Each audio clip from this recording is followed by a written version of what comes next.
বেলুর মঠের ছবিটা আপনাদের দেখাই। শ্রী শ্রী রামকৃষ্ণ দেবের চরণে আবির দিয়ে বেলুর মঠে দোলযাত্রার সূচনা। মঠ ও মন্দির চত্বরে খোল করতাল বাজিয়ে গান বাজনা বিশেষ পুজোর আয়োজন করা হয়। চিরাচরিত প্রথা অনুযায়ী বেলুর মঠে দোলযাত্রা উদযাপন এবং শ্রী শ্রী রামকৃষ্ণ দেবের চরণে প্রথমে আবির ছুঁয়ে তারপরে এই দোলযাত্রা শুরু হয়েছে।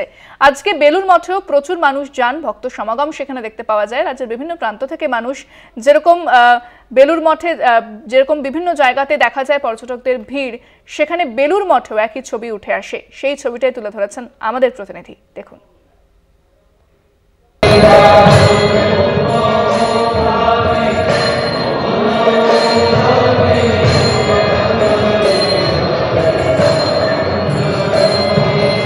বেলুর মঠে সকাল থেকে দোল উৎসবে মেতেছে সন্ন্যাসী মহারাজরা। সকাল থেকে দেখা যাচ্ছে রামকৃষ্ণ মন্দিরে সন্ন্যাসী মহারাজরা পুজো অর্চনা করে রামকৃষ্ণ দেবের পায়ে আবির মাখিয়ে তারপরে এই নগর কীর্তন শুরু করেন এবং ঢোল করতাল বাজাতে বাজাতে মন্দির প্রাঙ্গণ যেরকম ঘুরলেন এবং প্রেসিডেন্ট মহারাজের ঘর, স্বামী বিবেকানন্দ ঘর, সমস্ত মন্দির চত্বর একেবারে নগর কীর্তন করতে করতে সন্ন্যাসী মহারাজরা দোল উৎসব জমজমাট করলেন বেলুর মঠে।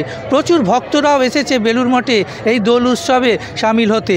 অর্থাৎ বেলুর মঠে সকাল থেকে দোল উৎসবে মেতে উঠেছে বিভিন্ন কালারের আবির নিয়ে।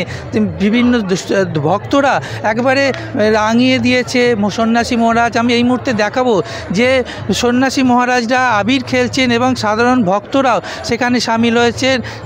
স্বামী বিবেকানন্দর যেখানে মন্দির, সেই মন্দির চত্বরে সন্ন্যাসী মহারাজরা এই মুহূর্তে আবির মাখছেন এবং নগর কীর্তন অর্থাৎ খোল করতাল বাজাতে বাজাতে গান বাজনা করতে করতে তারা এই অনুষ্ঠানে সামিল হয়েছে। দেখতেই পাচ্ছি যে সমস্ত গান বাজনা করতে করতে আসছে এবং দেখা যাচ্ছে যে একেবারে বেলুর মঠে সন্ন্যাসী মহারাজরা দোল উৎসবকে জমজমাট করেছে। বেলুর থেকে জগন্নাথ সামন্ত, কলকাতা টিভি।